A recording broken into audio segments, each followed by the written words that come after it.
안녕하세요. 브릿지 바이오 세라피틱스의 대표이사 이정규입니다. 오늘은 코비드-19의 개요 그리고 치료제 개발 현황에 대해서 말씀드리겠습니다. 코비드-19는 질환명으로 코로나 바이러스 디지즈 2019의 약자입니다. 원인이 되는 바이러스는 SARS-CoV-2, Severe Acute Respiratory Syndrome Coronavirus 2의 약자입니다. 이 질환이 걸리면 증상들은 초기에는 열, 기침, 피로감, 그리고 호흡이 가빠지고 특이하게 냄새를 못 맡게 됩니다. 증상이 진행이 되면서 숨쉬기가 힘들어지고 이 심장 부위에 통증이 지속되면서 혼란이 일어나는 상황이 되고 말기가 되면 폐렴 그리고 여러 개의 장기들이 기능이 손상되고 최종적으로는 사이토카인 스톰과 같은 급성 상황이 생기게 됩니다. 일반적으로 감염이 된 이후에 증상이 나타나는 시기까지가 대략 이틀에서 14일 정도 걸립니다. 처음으로 보고된 케이스는 2019년 우한에서 11월 17일에 처음으로 보고되었다고 합니다. 정부의 공식적인 리포트는 2019년 12월 31일이었습니다. 4월 27일 현재 전 세계에 보고된 케이스는 약 297만 건, 거의 300만 건이 다 되고 환자 중에서 사망한 케이스가 20만 건 정도 됩니다. 나라별로 보면 미국이 가장 많습니다.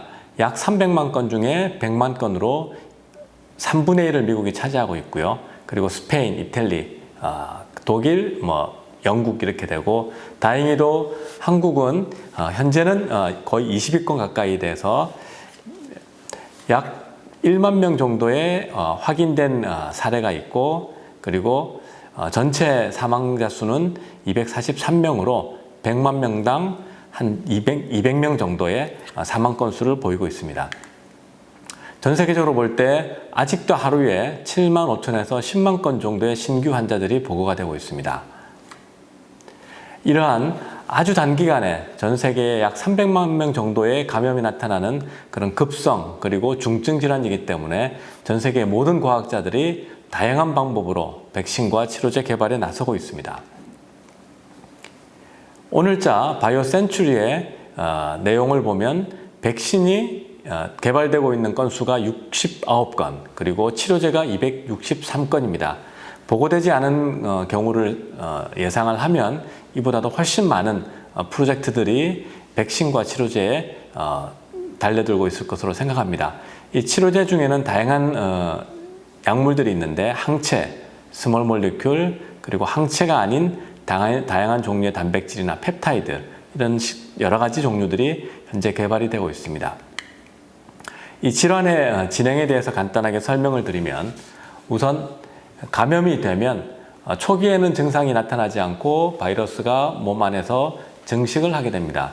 일정 정도 바이러스가 증식이 되면 그때부터 증상이 나타나서 열, 피로감, 초기 증상들이 나타나게 되고 이 바이러스들이 지속적으로 증가하면서 몸 안에 다양한 현상들을 일으키면서 중증으로까지 가게 됩니다. 그리고 중증으로 증상이 나타난 이후에는 끝에는 이 레스피레토리 디지즈, 어큐트 레스피레토리 디스트레스 신드롬이라는 급성 폐질환을 앓게 되고 이것이 결국은 사망으로까지 유도하게 됩니다. 그래서 이러한 증상의 진행에 따라서 치료제들의 전략들이 나오게 되는데 첫 번째는 이 증식하고 있는 바이러스를 직접적으로 죽이는 이 엔티바이럴들이 치료제로 여러 가지 모색이 되고 있습니다. 또한 이 초기에 바이러스가 우리 몸 안에 들어와서 증식을 하는 시점에 우리 몸 고유의 면역 체계가 있어서 이 면역 체계를 증강시켜 줌으로써 이 바이러스의 감염을 초기 단계에 끊으려는 시도들이 있습니다.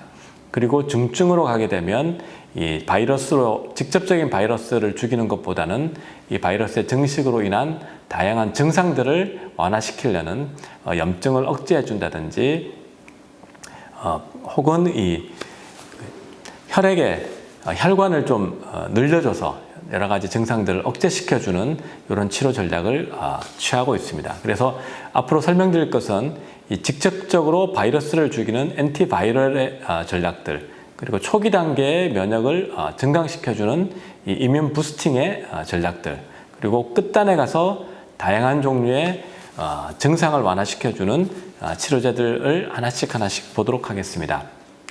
그래서 현재 활발하게 개발되고 있는 치료제들을 몇 가지 군으로 나눠보면, 첫 번째는 직접적으로 바이러스를 죽이는 디렉트 엔티바이럴 치료제들 계열이 있습니다.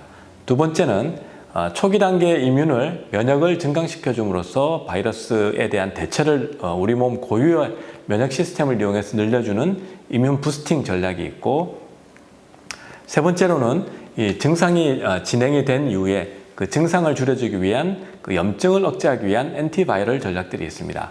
그리고 기타의 전략들이 있습니다. 그래서 현재 임상에 들어가 있는 이런 약물들은 초기부터 이 코로나 바이러스를 죽이기 위한 약물들이 아니고 다른 약물들로 쓰이고 있다가 긴급하게 코로나 바이러스 치료제로 개발되고 있는 이 약물 재창출, 리퍼펄싱 약물들입니다.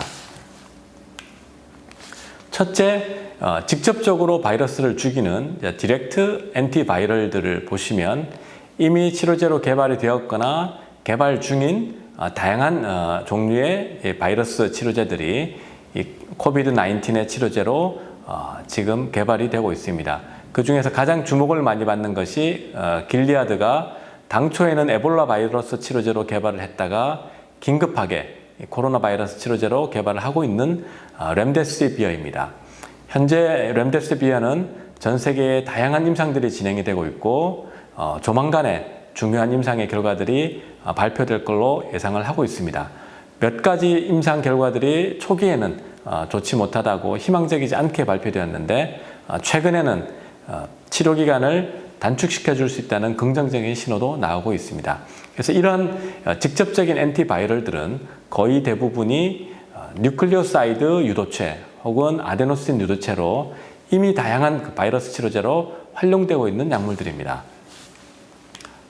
두 번째는 이 바이러스가 우리 몸 안에 들어오면 이 바이러스에 감염된 이 세포들을 인식을 해서 그 세포들을 죽임으로써 이 바이러스에 대한 대처를 늘려주는 그런 전략들입니다. 여러분들이 잘 아시는 인터페론 알파와 같은 이런 단백질은 우리 몸 안에 있는 단백질로 바이러스가 침입을 하게 되면 바이러스의 침입에 대처하기 위해서 나오는 사이토카인입니다.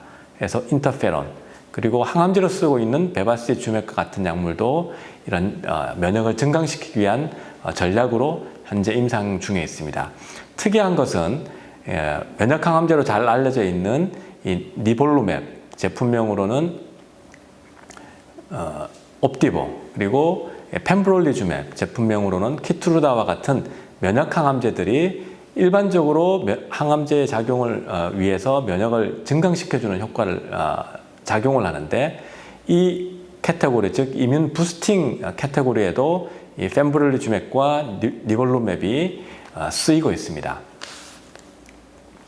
그리고 세 번째로 하는 것은 이미 증상이 진행이 되어서 어떻게 보면 몸 안에서 이미 바이러스의 증식은 충분히 다 되었기 때문에 다양한 증상들이 나오는데, 그 증상들 중에 가장 급성으로 나오는 것들이 염증이 급격하게 진행되면서 이 염증으로 인한 다양한 증상들입니다. 그래서 일반적으로 쓰이고 있는 꽤 많은 종류의 염증을 억제하는 방식의 치료제들이 이 리퍼펄싱으로 현재 코로나 바이러스 치료제로 개발 중에 있습니다.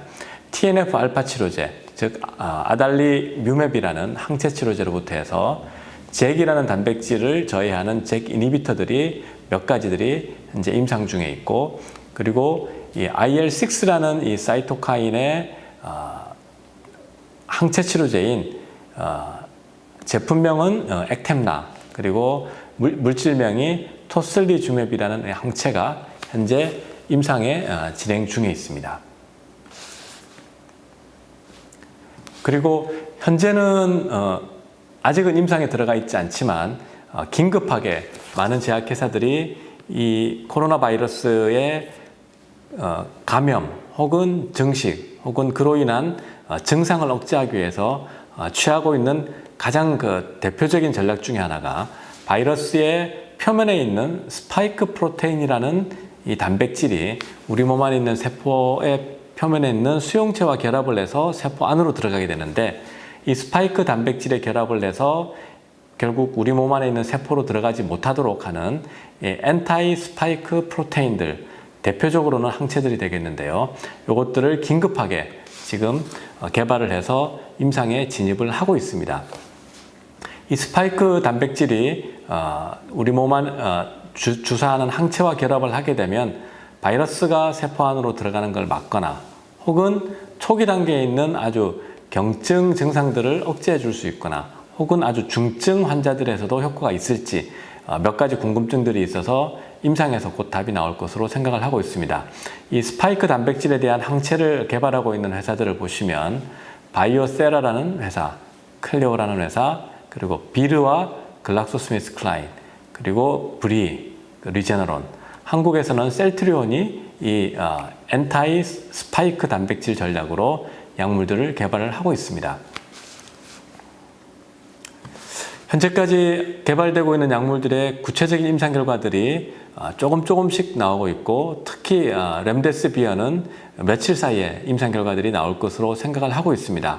초기 단계에 생각했던 약물들 중에 일부는 효과가 없는 것으로 판정이 되어서 아쉬움을 다하고 있는데, 많은 회사들과 그리고 많은 전략들이 현재 임상에 들어가 있고 있기 때문에 조만간에 희망적인 뉴스들이 나올 것으로 생각하고 있습니다.